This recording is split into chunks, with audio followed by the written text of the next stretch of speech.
if I'm not mistaken, the last time we stopped was we talked about code.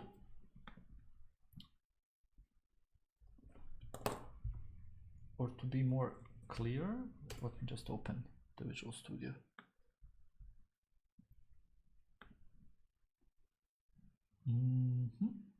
It's here. All right, we stopped here last time. So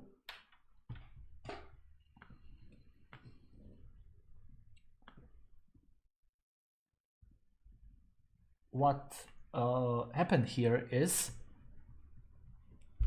we wrote some code. I wrote some code that plots the function that we have and its derivative. So before I even continue, let's make sense out of it. So let's start all the way from the start. Basic functions. So these are the two functions that we are using. We are using the square function and the leaky rel u. I have no idea what this does. Let me just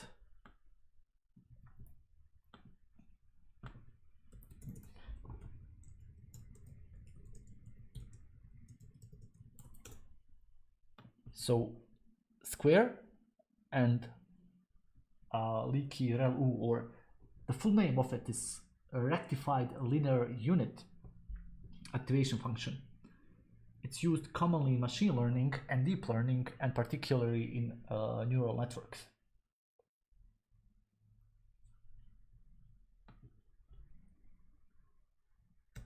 Do I have a typo here? I do.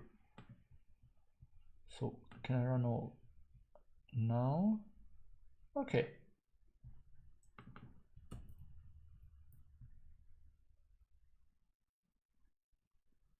Okay. Next thing, we actually computed the derivative.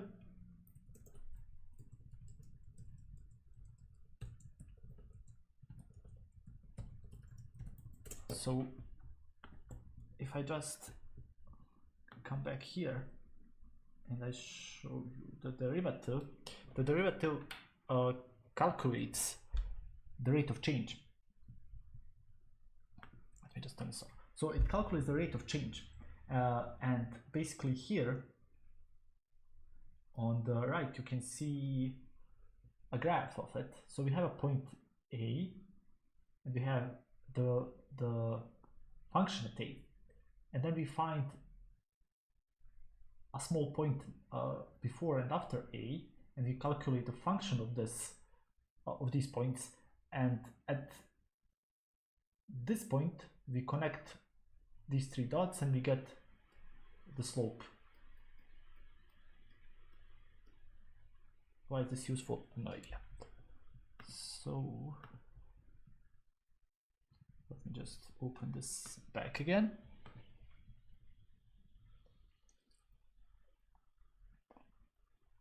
So this function is actually calculating the numerical derivative of a function fx. So this is the function. I'm providing the function as a parameter. It's a callable one, so this means it's a function. It takes an array, returns another array. We have an input which is an array. We have a delta, which is a small value which represents the step size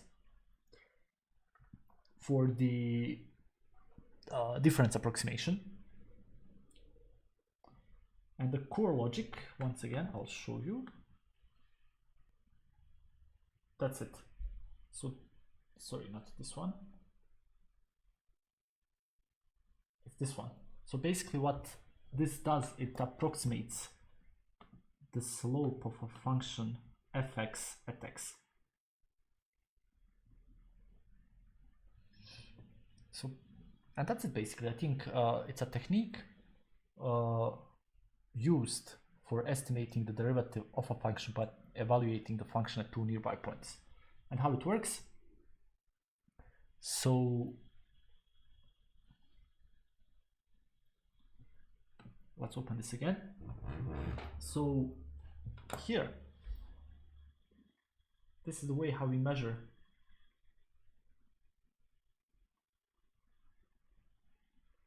change in a function over a small interval, and dividing this, this is actually the way how we calculate this change, and dividing it by this, we give an approximation of the slope at x. All right. What is the next thing here in the code? We imported the list. We create two types, I think, the array function type and the chain type. And here we have chain length 2. We have a chain as an input. We have an ND array. We return an ND array. Okay, this is an assertion. Okay, so this basically this is simple. We just have a list of array functions, and I'm getting the first one, I'm getting the second one, and I'm setting them to be equal to these two variable names, f1 and f2, and then I'm just calling x on both of these. All right, now we also have the sigmoid method.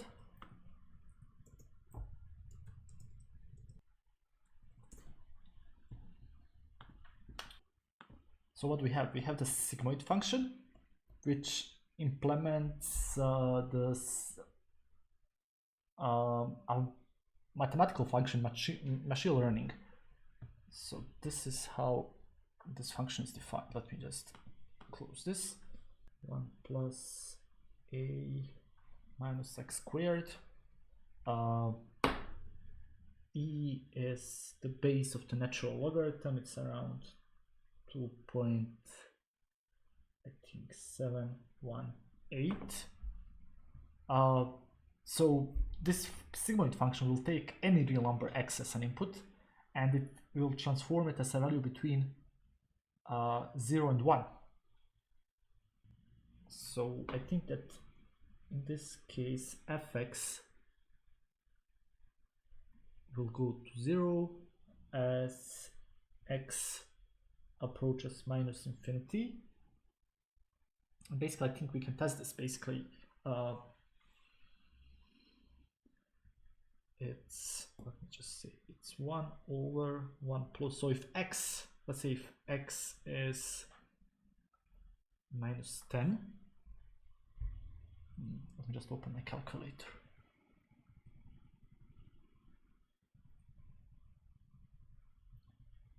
So let me search for, okay, so I have the calculator, so I want to see E, where is squared?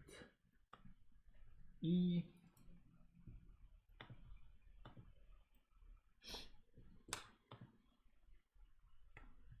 minus 5, but because it's already a minus, so we're gonna put minus 5. So what's this? All right. This is 1 plus 148. So it's 1 point something. So it's a long number. It's 1 divided by 149. How much is this? 1 divided by 149. It's around 0.0067. All right. Let me just get my phone. I think I'm gonna do this faster on the phone. If I just turn on the calculator, where are you? Here. So if x is minus 1000, so what we will have then, we will have E minus 1000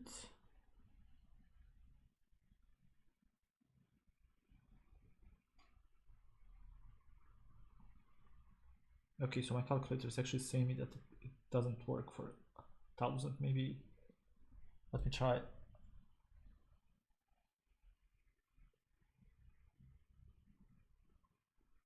Let's try with 50. Okay, so with 50 it's a really big number. Because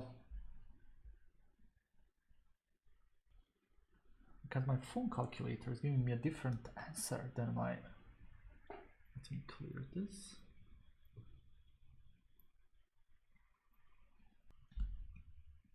Ah, okay, so it gave me a different number. But basically I'm gonna clear this.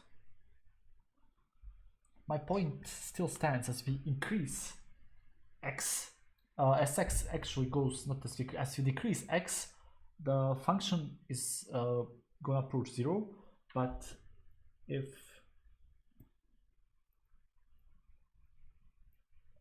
x approaches plus infinity, the function will be 1.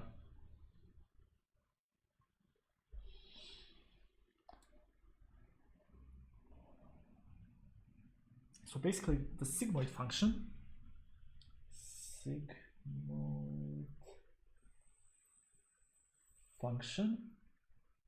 maps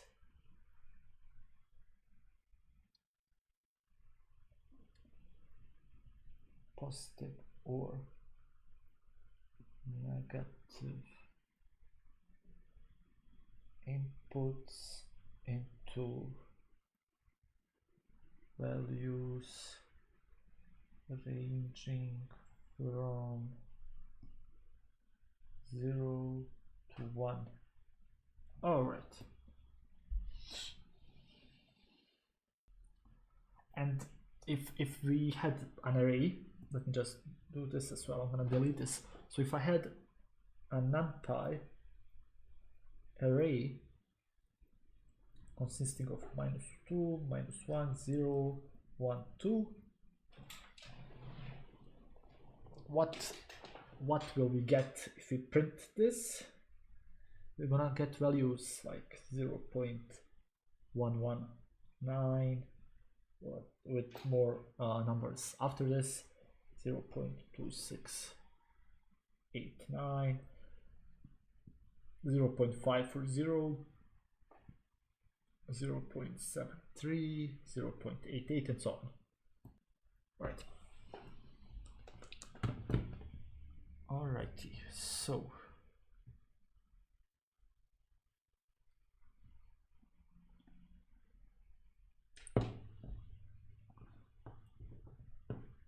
let's go back.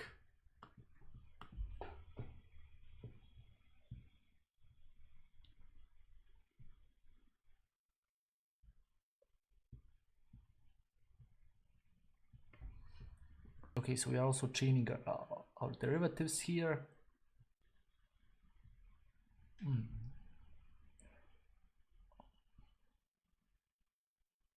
This is just a helper function that plots, another helper function that plots as well.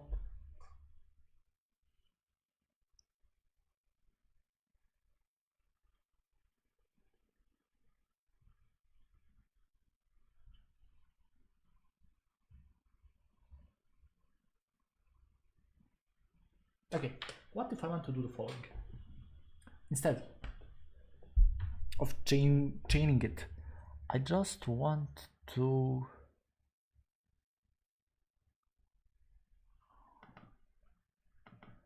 chain one. What if I just want to have a square function here? Will this work? No, it won't. Why?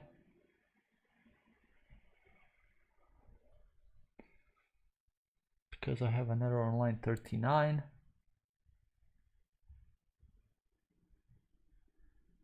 That's AX.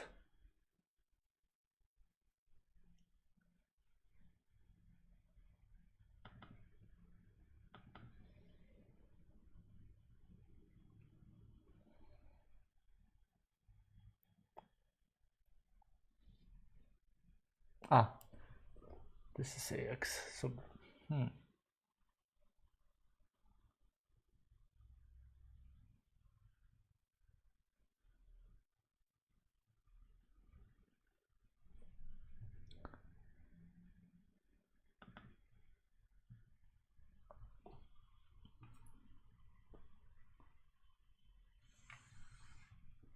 So wait, I'm only looking at this chain here.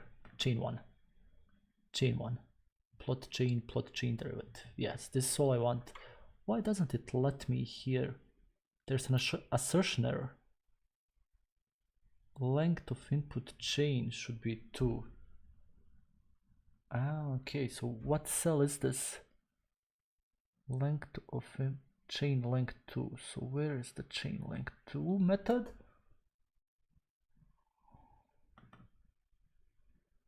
Ah, plot chain. So I assume it's here somewhere. Yeah, it's here.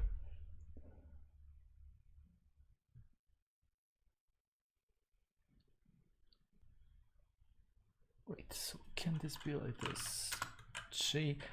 Okay, I don't need to do this. I can do sigmoid here.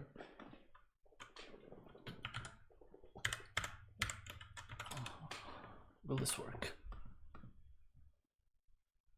Wait, it's not x. What's the value of this?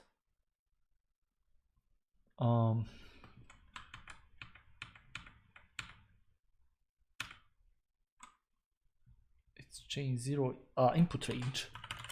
Chain 0, and I'm gonna take input range here.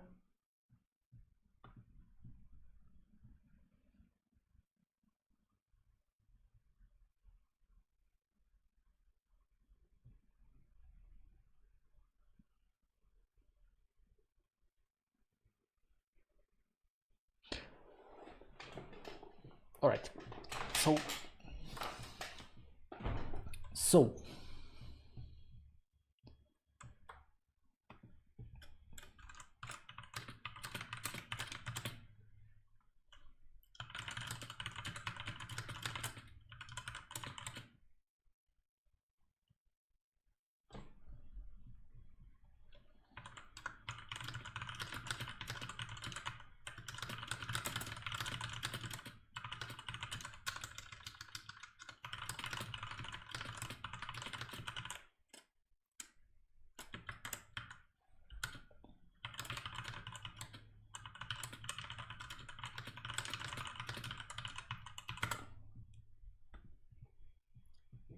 okay, so here I have the function and the derivative for only the square of x. So I removed the sigmoid completely out of the equation here. So I'm just trying to visualize it in order to build intuitive understanding. So the orange line, again, it's a derivative f prime of x, which represents the slope of the tangent line of the graph of f of x at any point of x. So this actually is giving me the steepness.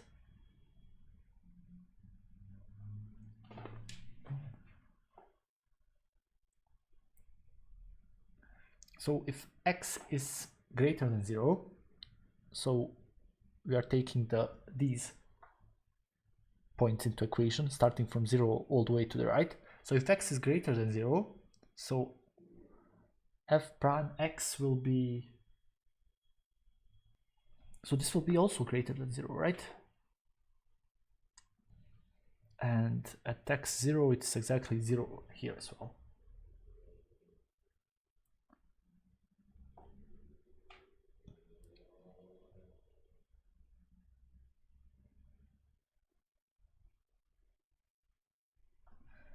Can I increase this? Can I increase the range? Let's, instead of -3, let's put -10.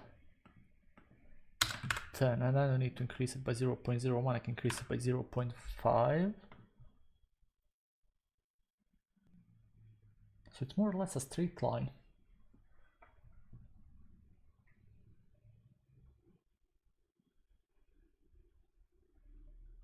Right, let me just increase this. -5, 5, run. -5, 5, 0.1. No, 0.1. Let's put it like this. let's maybe use -3 and 3.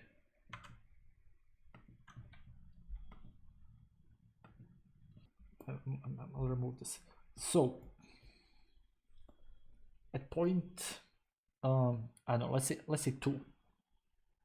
I think 2 is a good point. So what I'll do is I'm gonna pick a point on the graph of f of x is x squared, and I'm gonna need to draw the tangent line at this point.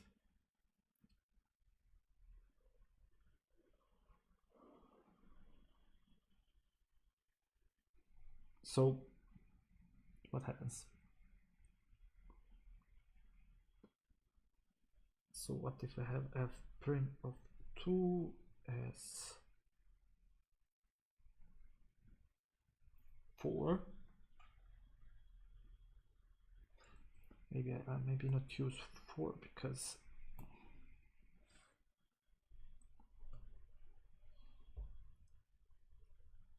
let's use 3. So I have f of x is x squared, f prime of 3 is 6. So what does this mean? At point x equals 3, the slope is f prime of 3 is 6. So which means that the tangent line will rise 6 units for every unit that it's moved horizontally.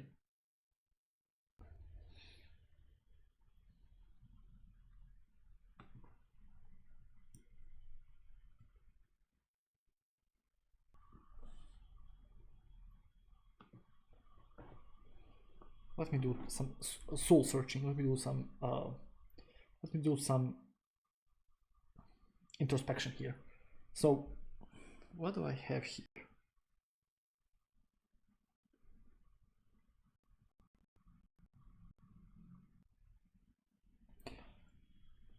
Wait, let's do this again. So let's plot, let's do this step by step. So let's plot f of x, which is x squared. So I'm gonna imagine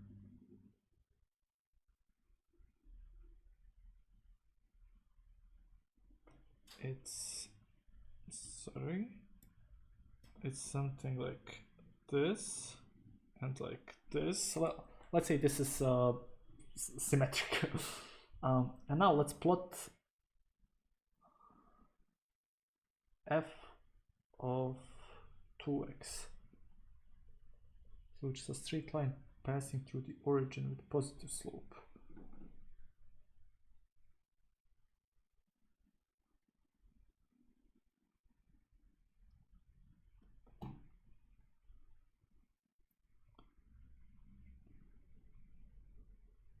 Two, 4, 6, 8, 10. So if I have 1, it's 2. If I have 2, it's 4. If I have this, it's this. So it would be like, but how does this make any sense?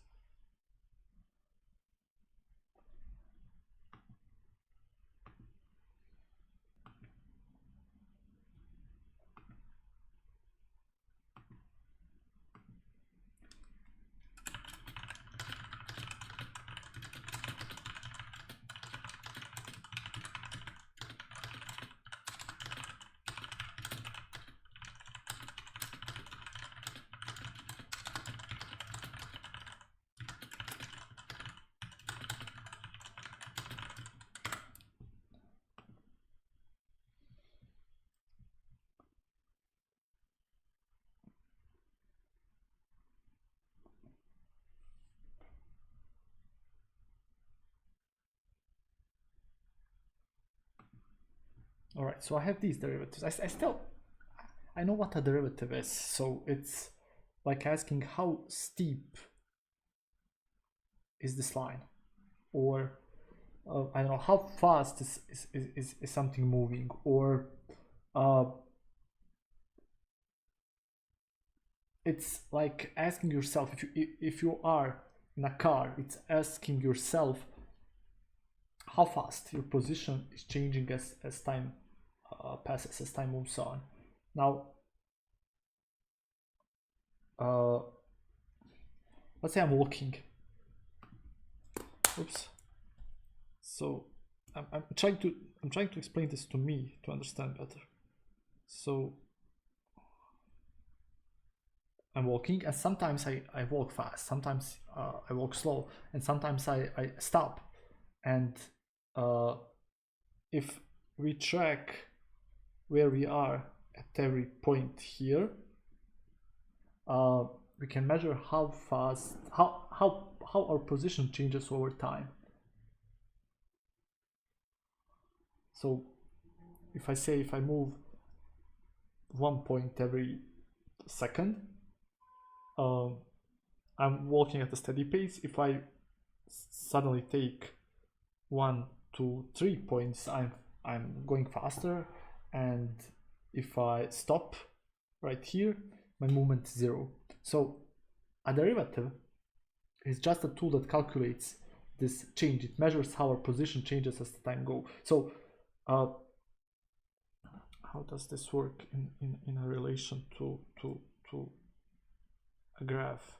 Because that's where so I have x and epsilon axis. I have time, so this can be time, and this can be position.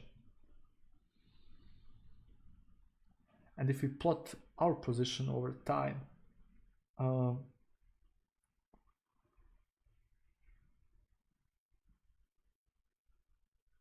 so if we plot our position over time, it can be a line if we are working at a constant speed. So 1 is a 1. The second I have 2. The third second I have 4. Blah blah blah blah blah. All right. But if we are speeding, maybe the first time we did it okay. The second step was also done in a second, but maybe in the third second we moved, instead of, I don't know, 1 meter, we moved 5 meters. So it's gonna be higher here on the line.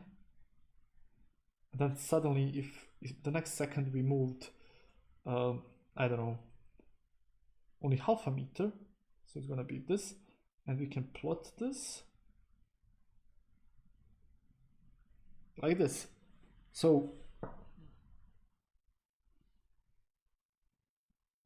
we have the slope here on the graph, and the slope of the graph, it is telling us our speed.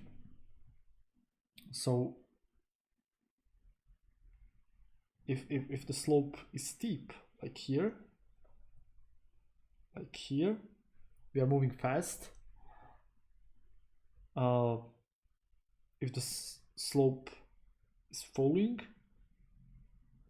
we are moving slow, but also there is an option to not move at all. So for example, if we don't do anything in the next couple of seconds, 0, so it's gonna be like this. I don't know if you can see this. So this, and this.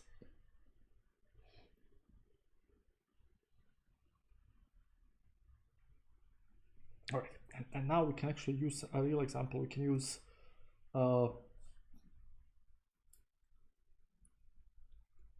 x squared. So at x equals 2, the function is 4. So the graph at this point, I'm going to just create a simple small method. It's 2, 2. So graph at this point is here. It's 2. So the point is 2, 4. Now, how steep will this be? So in this case, we can zoom this a bit, and this is the part that's zoomed. This is the point 2, 4, and I can pick a tiny change in x, like going from 2 to 2.001. So it's gonna be somewhere. So if this is 2, let's say this is 2.001, it's here. So I'm calculating the f of x is x squared of 2.001. It's gonna be 4.004001. Let's say it's here.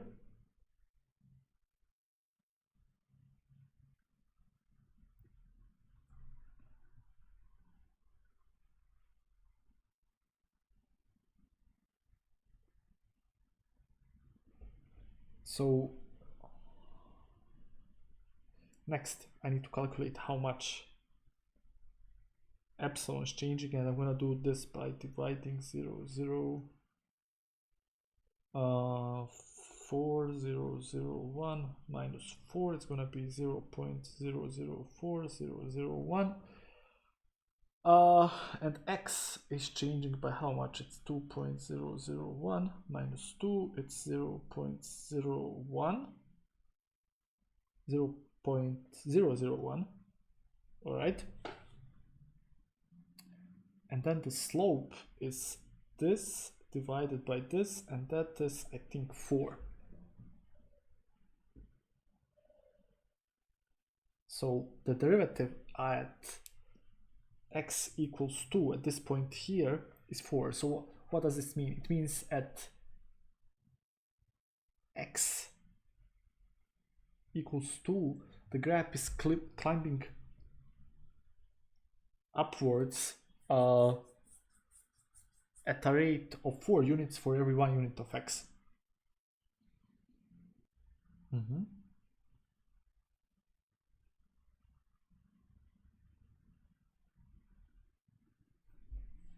So it's x equals 2, so the derivative is 4.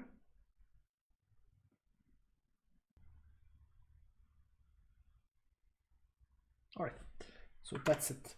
That's it when it comes to derivatives. Let me just remove all of this, because this was just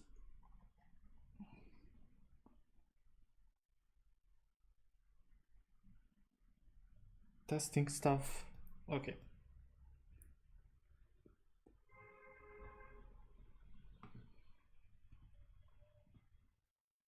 And let me also here in the code revert this.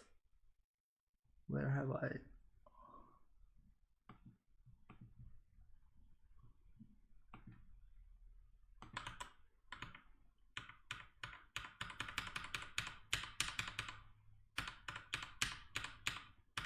All right.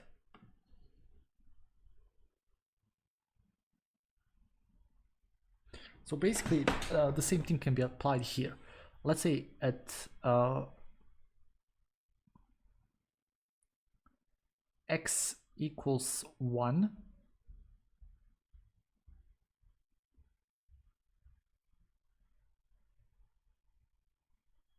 I have this here, and looking at the derivative, I can see, oh, okay, so the x is growing.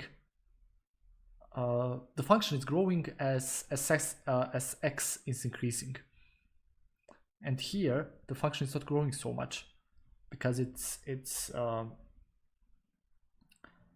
more or less flat. That's why the derivative is flat as well. Interesting.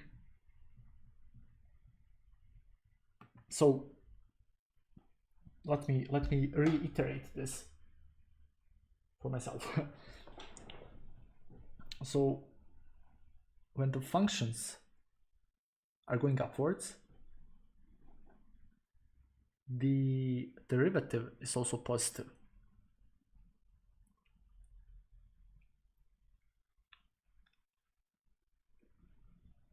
And when the functions are flat, like here more or less on the edges, the derivative is 0, like here and here.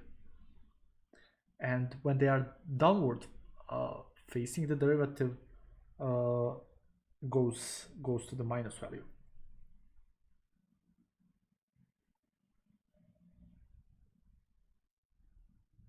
So what actually did here is that we computed mathematically and also we graphed the derivatives of composite functions.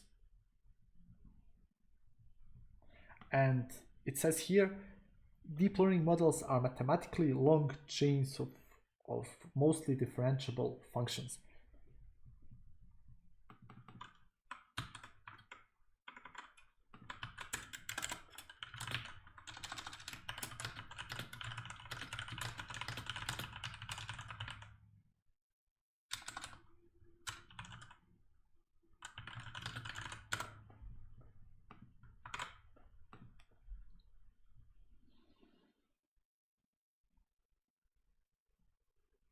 All right, now I'm gonna do another example.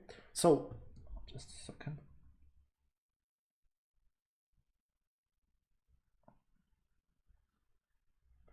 So, and we just need to find differentiable functions. And differentiable means, let me just write this because I'm also gonna forget this. Differentiable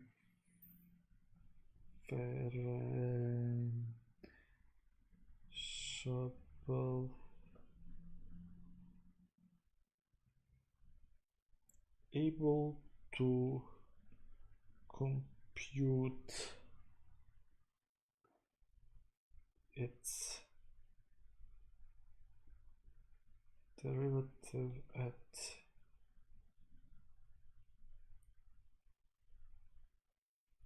every point. All right.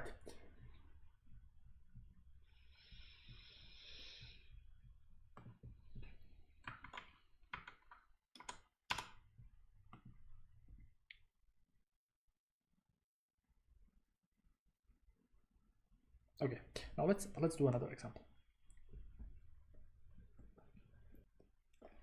Another example. Let me turn this on again. So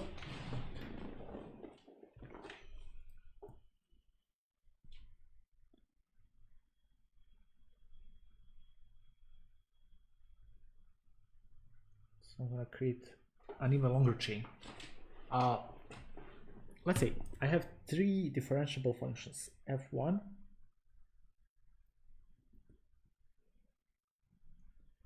f2, and f3 here.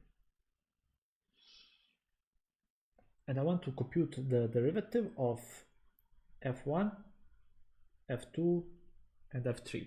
How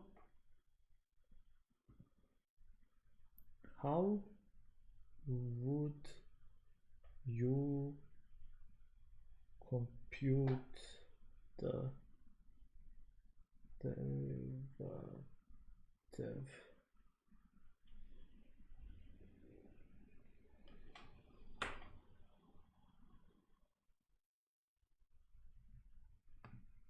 so judging by what I did just a moment ago, I should be able to do this because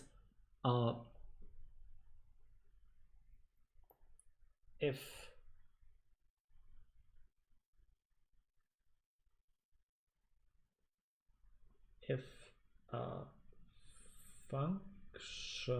composite functions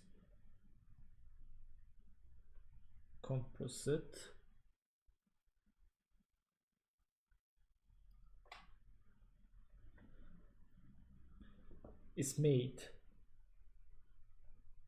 by differentiable functions, so the composite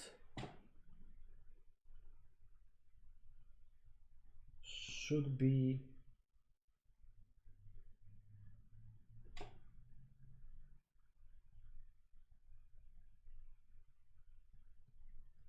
differentiable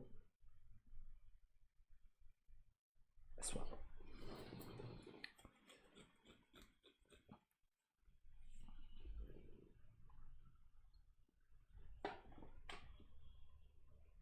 So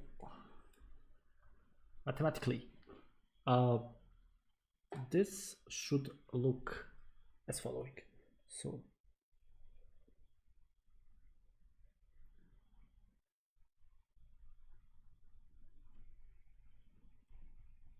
Right, so this is mathematically the following expression. So the derivative of this complete expression is the derivative of calling first the function 1 on x, then calling f2 on x, then the derivative of f2 times calling the f2 calling function f1 and x, and then this last derivative. So how is this working?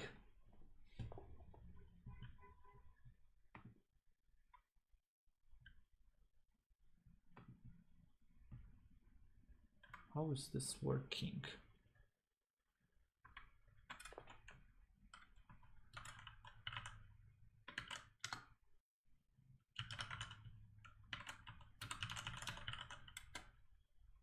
Oops.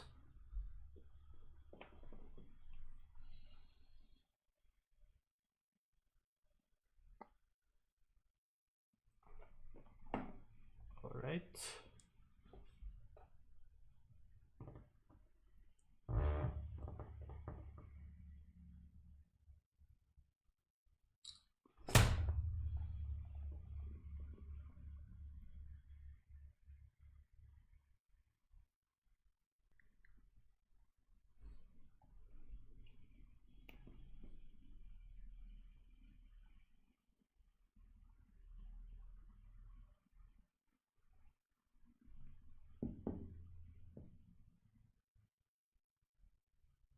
All right. So let me just think about this for a second.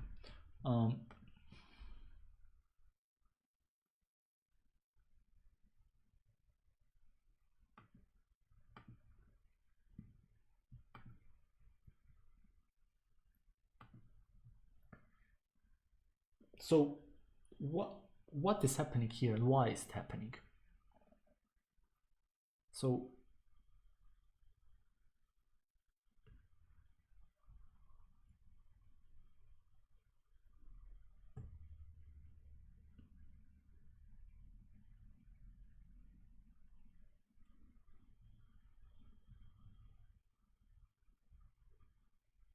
all right. So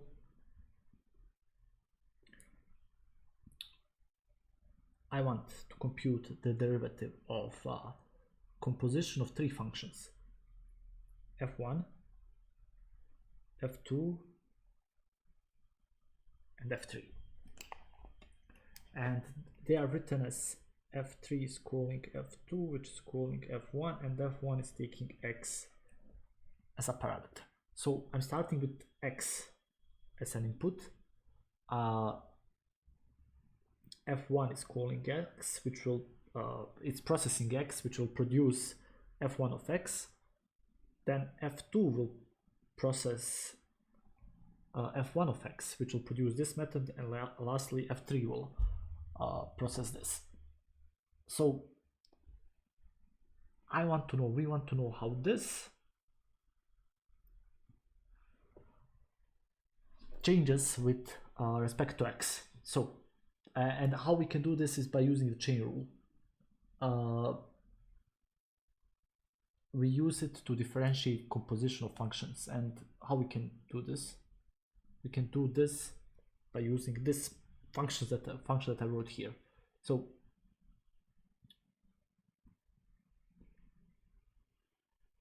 what I want to start at the othermost function, and I'm going to take its derivative at the point f2 f1 of x, which is then being called by f2 of x. Then I'm multiplying this by the derivative of f2, which is evaluated at f1 of x, and then I'm multiplying it by the derivative of f1 evaluated at only x.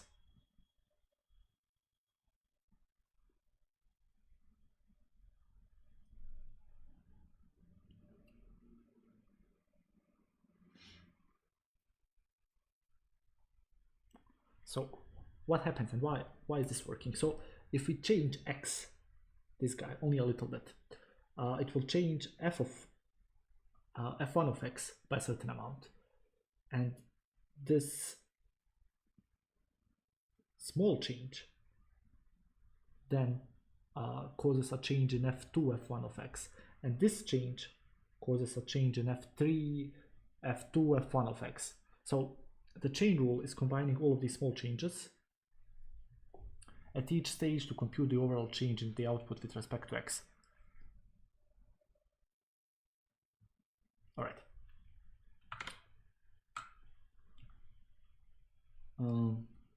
Let's create a diagram here. So I have f1,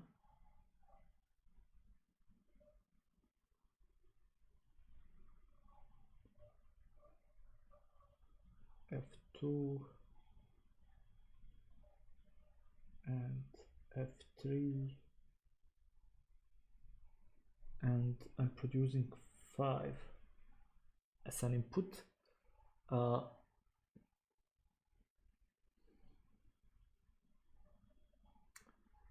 And I'm getting an epsilon here, but in every mid step we're gonna have here f1 of x, and here we're gonna have f2 f1 of x.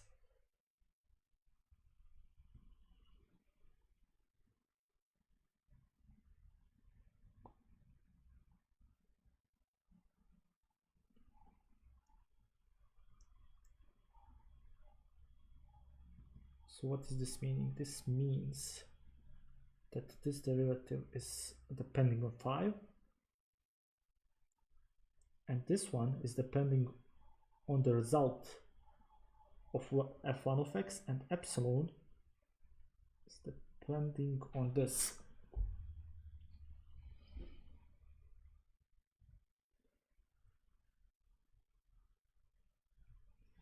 All right, so another intuition is saying the following. If we imagine the input to the composition of these methods being connected to the output, so if this is the input and this is the output,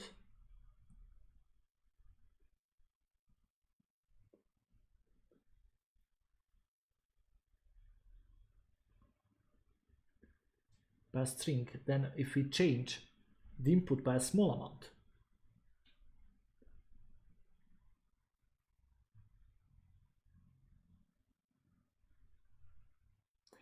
the derivative will change by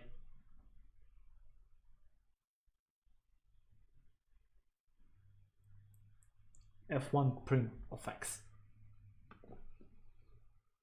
which will then result to having changed to this, and so on for the third step. Okay. All right.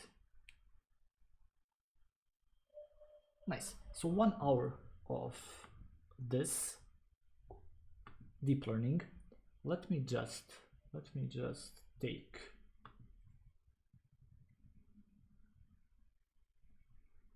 a small break, and I'm gonna continue because I need to do something else as well. I need to do something else as well here.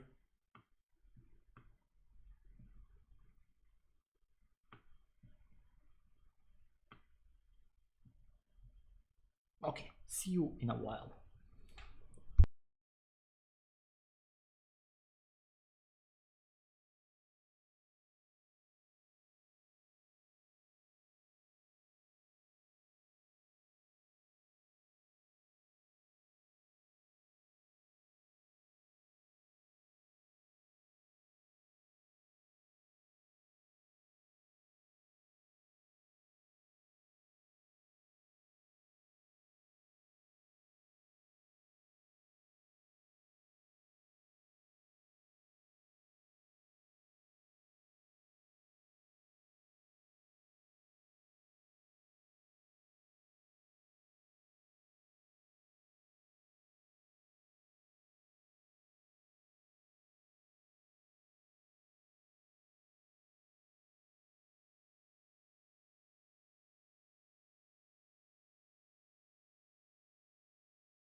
Okay, so what happened there? That what happened was I was talking the whole time, but my mic was off. So basically, what I started here, I didn't do much.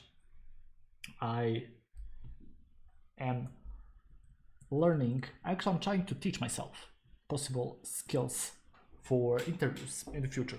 So one of the things I want to learn is the hash table, and I created a mind map of the hash table so I can remember it better. I usually do remember better when I use mind maps. Basically, a hash table is just a data structure mapping keys to values. How to create it? It's an array of linked lists and hash code functions. This part down is a visual example of how a hash table could look like. And here it says how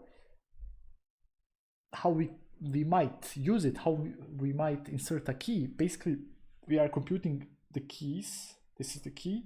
Hi is the key. We are computing the hash code of hi, and it will usually be, oops, okay, I can also zoom in now. I'm gonna use this, which can be an integer number. And as you've seen here with A and B, we can even have same hash codes.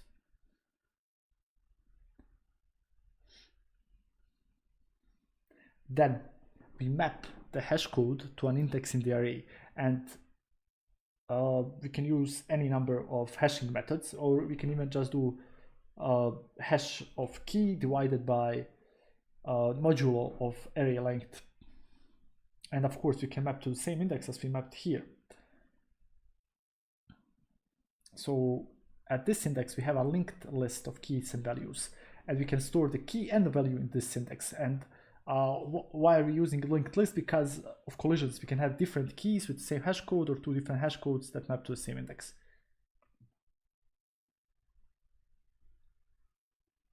So how we can retrieve this is if we are searching, for example, for the value of AA,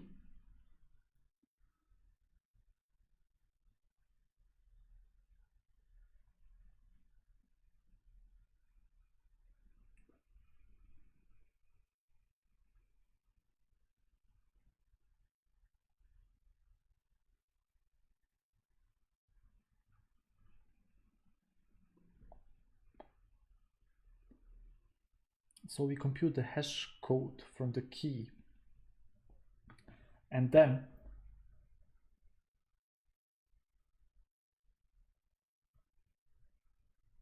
we are looking for the index from the hash code.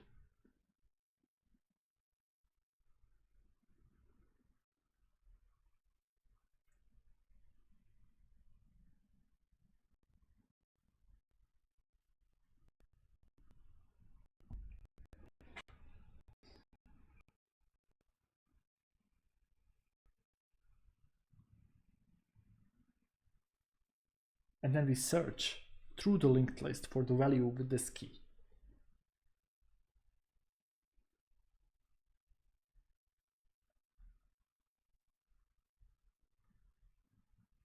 So if we have a lot of collisions, like we have here, the worst case scenario is O of n, where n is the number of keys.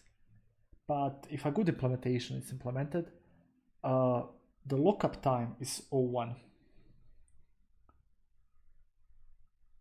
Lookup time O1.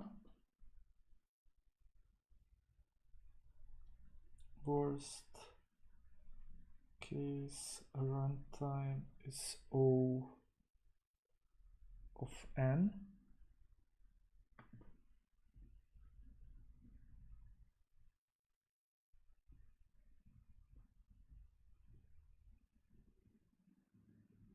All right, so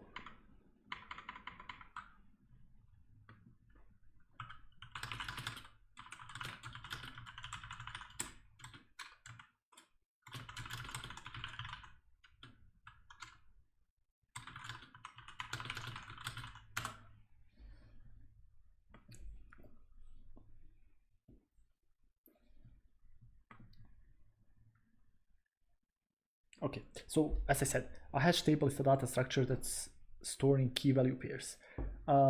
Keys are mapped to values using a hash function. Now,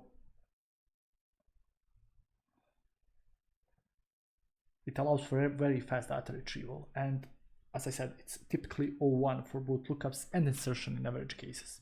So once again, a key concept. We take a key and we convert it into an integer, and the integer is used as the index in an array. And we can convert, as I said, here's an example. I can convert foo to 456, which maps to index 0, and here is foo found.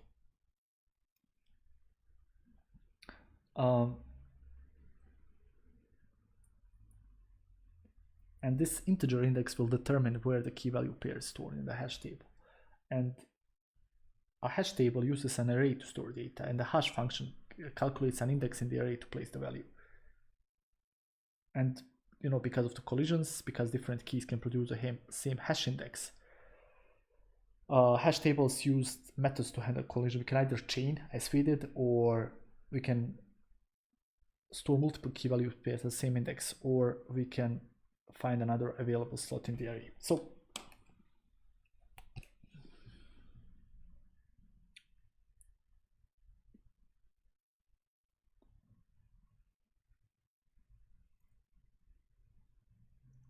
let's do this. Let's try an example of this. Okay. Python. What can I do? Hash table py source and bin activate. All right. So now when hash table. All right. So what I'm gonna do is I'm gonna create a class called hash table.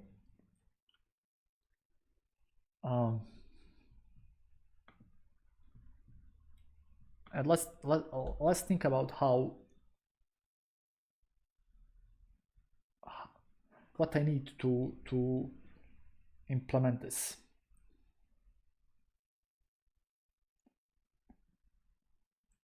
I can either do linked lists or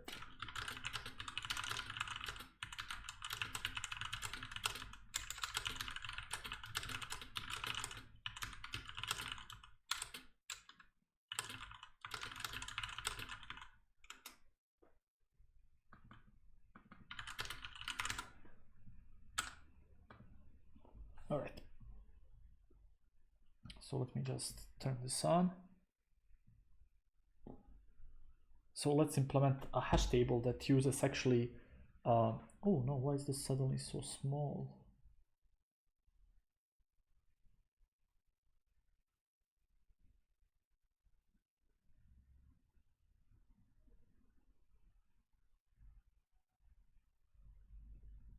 Let me just center my tablet. Is it here? It is here. Okay, so let's implement it. We're gonna have an array which is gonna serve as the primary storage, and we will have a linked list which will be used to handle collisions.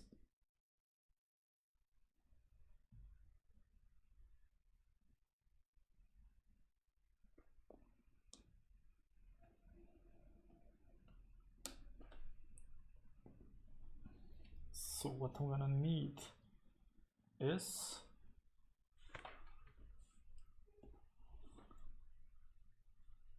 implementation. So what I'll have is a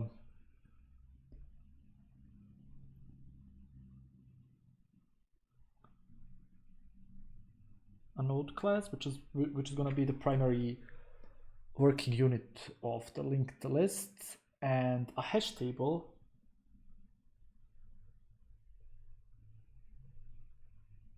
that's going to manage everything. All right, so let's start with just going to close this. Let's start with the node. So not the hash table. but the node, I need to initialize it, so I have a key and a value. So the key is the key, the value is the value, and the next is none. So this is the pointer to the next node. So for those of you who don't know, linked lists are actually implemented using nodes. Nodes are elements that have keys and values, and also can contain a pointer to the next node. So I can also have here a class called the hash table, and let's initialize. So what does the hash table do? What I need to provide for the hash table? Initially, I need an array, right? I need self, and I need the size. And let's say the size is 10. I can put here self size equal to size, self table is equal to none times 10, so times size, because we're gonna have the size of the array will be the size that we provide here.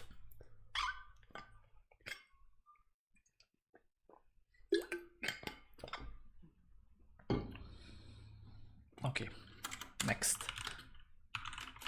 hash function. So I'm providing a key. So this should be simple. I'm gonna do this.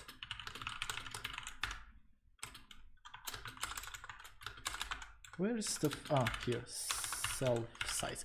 So what is this function doing? I'm getting the ASCII value of each character in the key.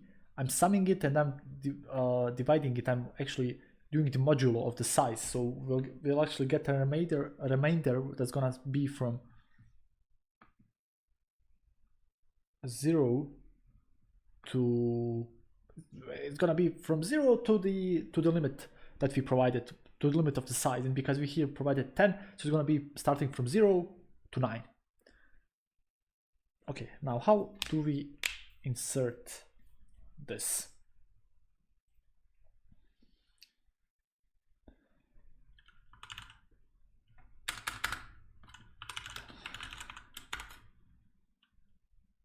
Self key value.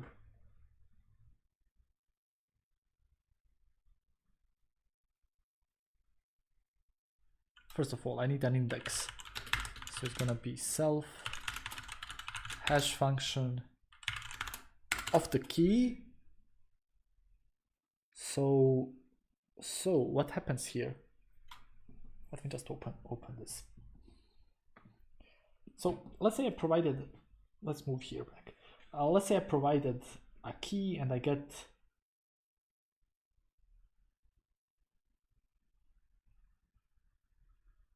a value of it. So I get an index. Let's say the index is here. It's 1. I need to see if I have collisions. If not, then I can. Okay, so no, sorry.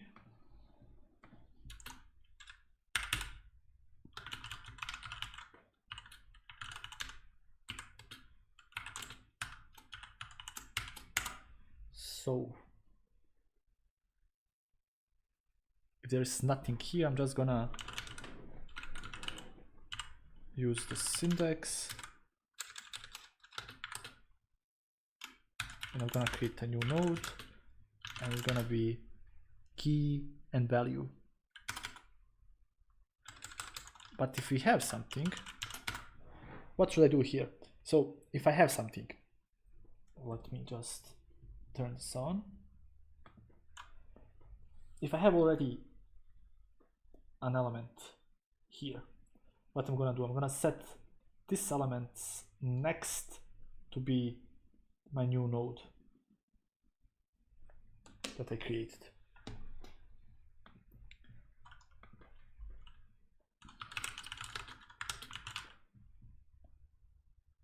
So what do I have?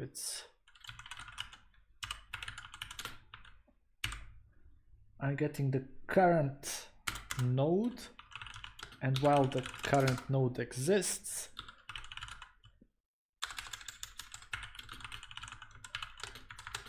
if I have the key of this current node, I can update the value, then I can return. But if the next is none, I'm breaking this and I'm wait, so if the next is none, I'm breaking this and I'm setting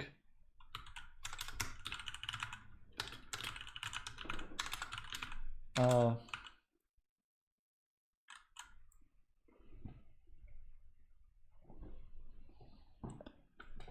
so let me just turn this again.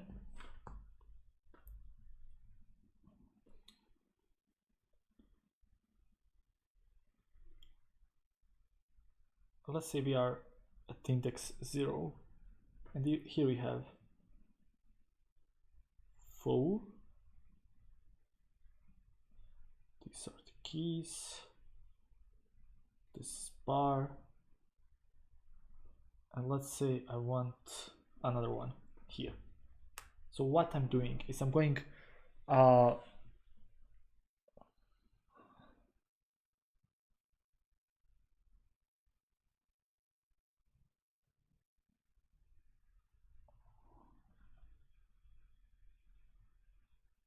I'm creating a while. So while is there, well, we have an element here. I'm saying, okay, this element next is this element. So as long as we have an element, I'm just saying, okay, as long as we have next, please set the current to next. And as long as we don't have next, we are breaking the loop. We are breaking the loop. And after we break the loop, I do this.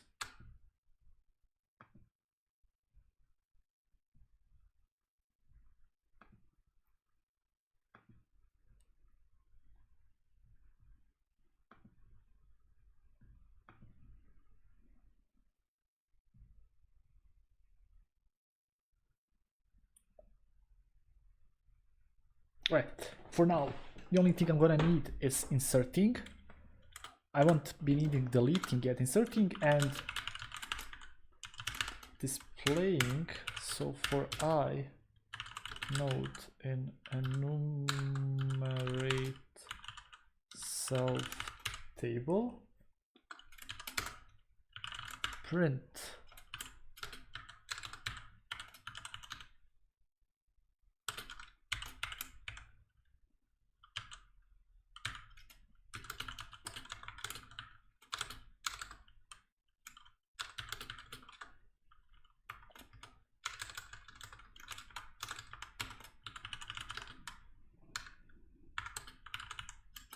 so while we have a current, we're gonna print, we're gonna set the current to be current next, and then I'm gonna print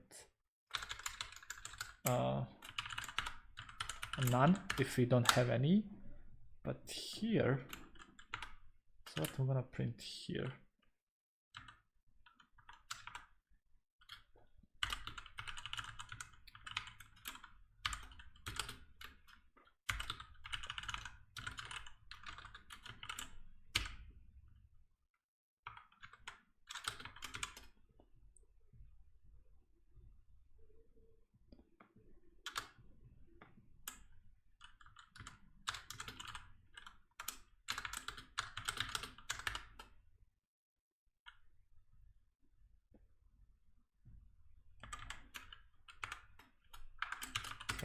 save this.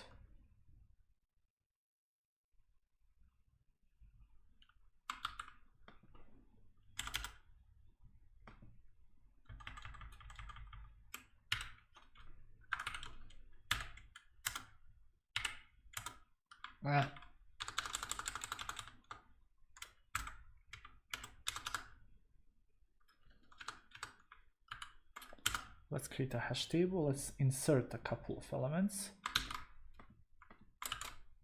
Let's also insert some collision elements. What? Yes.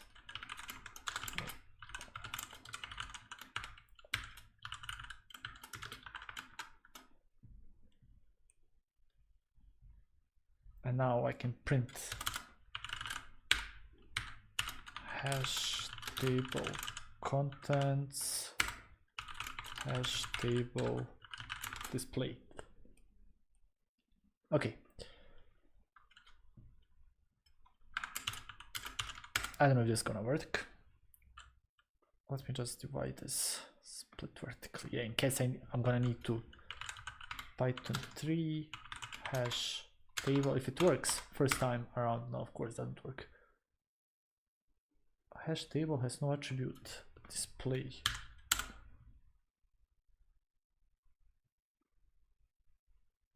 My bad. My bad.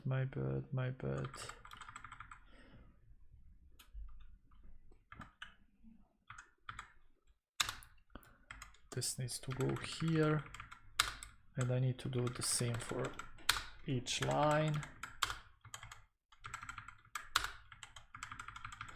There's not probably a shortcut in Neovim, but I have no time to look for short. Nice. This is really good actually. This is the hash table. This is basically the hash table created right here. Wow, nice. Okay, I'm gonna end it here. 1 hour 40 minutes, quite a long time. Thank you all for watching and see you next time. Bye bye.